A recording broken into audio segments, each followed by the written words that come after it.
ខ្ញុំប្រកាសអរុណាសូមក្រាបថ្វាយបង្គំចំពោះលោកម្ចាស់គ្រប់ព្រះអង្គនិងចម្រើនពរញាតិញោមពុទ្ធបរិស័ទទាំងអស់គ្នា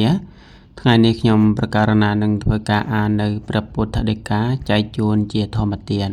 វាចាសុភាសិតពិតដោយផ្កាយថាបេរុចិរាំងបបផាំងវណ្ណវន្តាំងសកិន្ថកាំងអេវ៉ាំងសូភាសិតាវាចាសផាឡាហោតេសុកបតោយថាបេរុចិរាំងបបផាំងវណ្ណវន្តាំងសកិន្ថកាំងអេវ៉ាំងសូភាសិតាវាចាសផាឡាហោតេសុកបតោប្រែថាបព្វជាតិដែលមានពណ៌ស្រស់ល្អព្រមទាំងមានក្លិនក្រអូបឈ្ងុយឈ្ងប់យ៉ាងណាវាចាដែលជាសុភាសិតក៏យ៉ាងនោះដែរគឺរមែងមានផលដល់អ្នកដែលបានធ្វើតាមដោយល្អ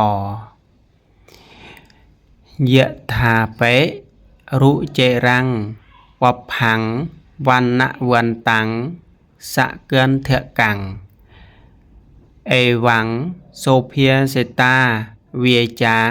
សផាឡាហោតេសុកបតោប្រែថាបព្វជាតិដែលមានពណ៌ស្រស់ល្អព្រមទាំងមានក្លិនក្រអូបឈ្ងុយឈ្ងប់យ៉ាងណាវាចាដែលជាសុភាសិតក៏យ៉ាងនោះដែរគឺរមែងមានផលដល់អ្នកដែលបានធ្វើតាមដោយល្អយថាបេរុចិរាំងបបផាំងវណ្ណវន្តាំងសកិន្ថកាំងអេវ៉ាំងសូភាសិតាវាចាសផាឡាហោតេសុកបតោប្រែថាបព្វជាតិដែលមានពណ៌ស្រស់ល្អ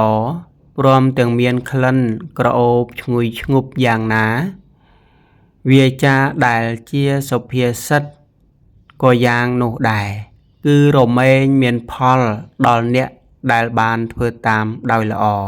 សូមអនុមោទនា